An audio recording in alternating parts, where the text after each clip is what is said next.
Les amis, bonjour. Nous voici donc 2 mois après le début du tournage de la vidéo 1 où j'essaye tant bien que mal d'avoir un mini rayon de soleil pour filmer parce que ça fait 2 mois qu'il pleut tous les jours. Je n'en puis plus.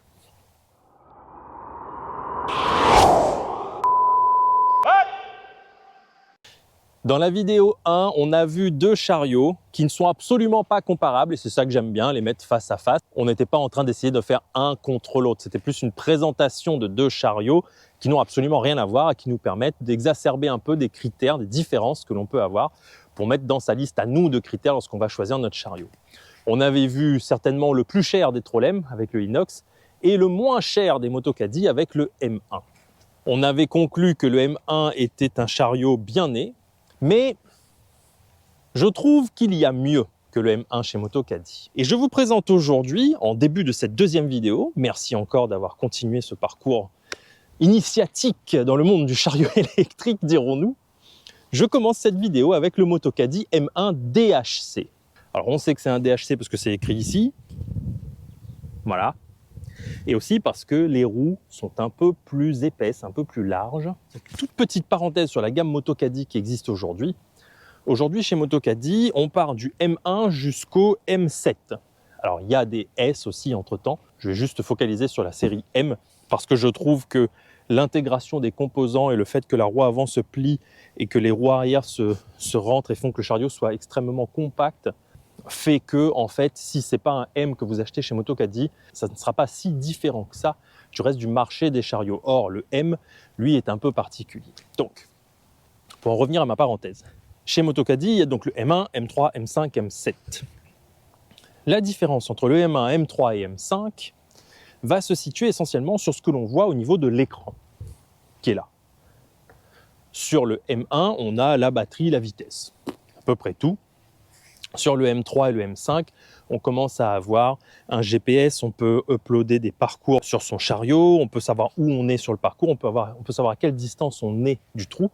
Et de mon point de vue, ça n'engage que moi, encore une fois, je trouve ça absolument inutile. À la différence de prix qu'il y a entre un M1 et un M5, par exemple, il y a largement de quoi s'acheter une petite montre qui fera le même boulot, voire même mieux, parce que ça m'est déjà arrivé de rencontrer une personne qui avait un M3 GPS et dont l'application Motocaddy pour pouvoir uploader le parcours n'avait pas le parcours sur lequel nous étions. À part si l'on veut avoir absolument une roue anti-basculement ou une télécommande, auquel cas il faut aller jusqu'au M7, le M3 et le M5, quitte à faire, le M1 étant déjà tellement bien né, qu'en fait celui que je préfère dans la gamme Motocaddy en rapport qualité-prix, c'est celui-ci. Le très bon du M1 est toujours présent ici. Nous avons toujours le système Easy Lock qui permet d'avoir un sac qui tient sans trop mettre d'élastique et qui tient relativement bien. L'élastique qui d'ailleurs se déclipe super facilement, il n'y a pas besoin de le démonter. La roue avant qui est toujours réglable à la main sans outil. On peut déclipser l'attache rapide un peu type vélo et avec les doigts le régler, impeccable. Toujours des roues arrière qui se déclipent et qui se mettent à l'envers dans la voiture pour gagner de la place. Toujours un chariot qui peut se stocker à la verticale grâce à ce petit truc ici, là. Clac. Une batterie super bien intégrée, un moteur super bien intégré, une ligne que je trouve superbe. Tout le bon du M1 est là. Il y a 2 petites choses en plus. Il y a les roues qui sont plus larges et un peu crantées, je dirais pas dire jusqu'à cranter, mais qui sont un peu avec des petits crampons. Et le DHC pour Downhill Control, hashtag bilingue, pour donc du coup le frein en descente.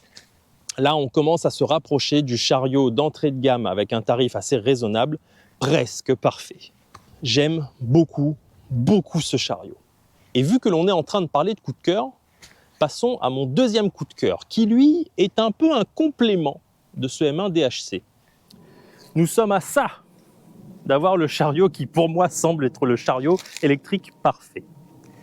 Ceci est le Trolem T-Fold, et ce n'est pas le T-Fold 2RE, c'est le 2RE qui aurait été le modèle parfait, mais je ne l'ai pas trouvé. Ce chariot présente vraiment beaucoup d'avantages pour moi. On est dans le gros coup de cœur que j'ai eu en regardant un peu tous les chariots qui existent. Alors bien que ce soit mon préféré, il faut quand même noter que si on n'enlève pas la roue, ici, anti-basculement, ça se replie quand même moins bien. Là aussi, en termes de compacité, c'est quand même pas mal. Si on met de côté ce T-Fold en particulier, je voulais juste faire une petite parenthèse, un peu comme je l'ai faite pour Moto Kaddi, faire une petite parenthèse sur Trolem. La grande majorité des chariots Trolem, on a d'ailleurs un peu du mal à les différencier, se ressemblent. Ils ont, bon, mettons le inox de côté, hein, celui qu'on a vu sur la vidéo 1, évidemment.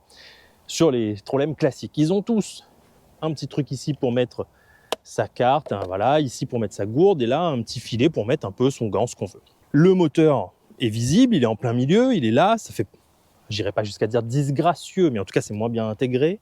Le châssis est très apparent, les câbles sont apparents, la batterie elle est posée sur le côté, on la clip, donc évidemment on n'est pas du tout dans la même intégration, dans la même volonté de faire quelque chose de beau.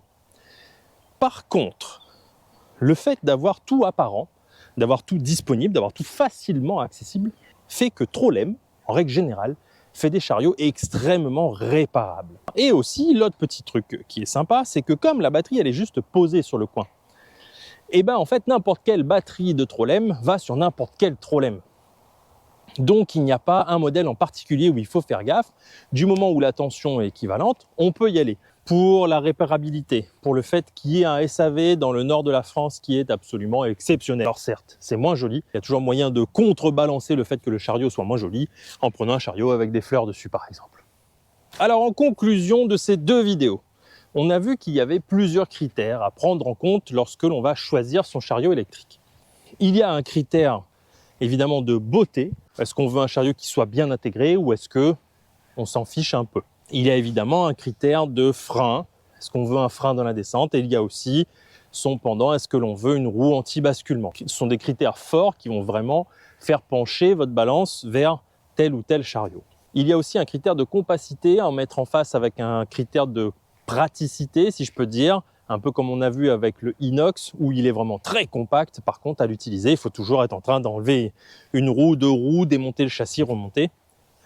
Il va falloir mettre le curseur au bon endroit en fonction de ce que vous voulez. Est-ce que vous acceptez de perdre comme temps à le monter, démonter, ou est-ce que vous voulez juste plaf, on le sort et il est prêt, quitte à ce que ça prenne un peu plus de place dans le coffre. Il y a aussi un critère sur le sélecteur de vitesse. Est-ce que l'on veut un sélecteur de vitesse avec des vitesses prédéfinies ou est-ce qu'on veut setter la sienne à la volée sans avoir à être bloqué sur une vitesse ou pas? Et on a évidemment, pour finir, comme je viens d'en parler, un critère de réparabilité. Est-ce qu'on a un SAV de la marque disponible? Une fois que vous avez pris tous ces critères, vous mettez bien comme il faut, vous mélangez tout et ça devrait normalement vous aiguiller fortement vers un chariot d'une marque ou d'une autre. Des chariots électriques, il y en a vraiment à l'appel. Mais en fait, quand on met les critères que l'on veut, en fait, on arrive rapidement à un choix simple entre 2 ou 3 modèles. Reste ensuite plus qu'à mettre tous ces critères face au prix, qu'il faut savoir trouver aussi des personnes qui vendent leur chariot à un prix raisonnable. En tout cas, merci beaucoup de m'avoir accompagné un peu dans cet état des lieux de ce qui existe, dans les critères à prendre en compte quand on choisit ou pas un chariot. Alors, vous noterez que dans les critères que je viens de citer là, je n'ai pas parlé de la télécommande. Et le sujet de la télécommande, je vais en faire un épisode spécifique, juste après pour vous, un épisode 3. Donc merci encore, des bisous à tous, et puis à tout de suite donc pour la vidéo 3, où je vous parle des chariots, mais ce coup-ci avec une télécommande.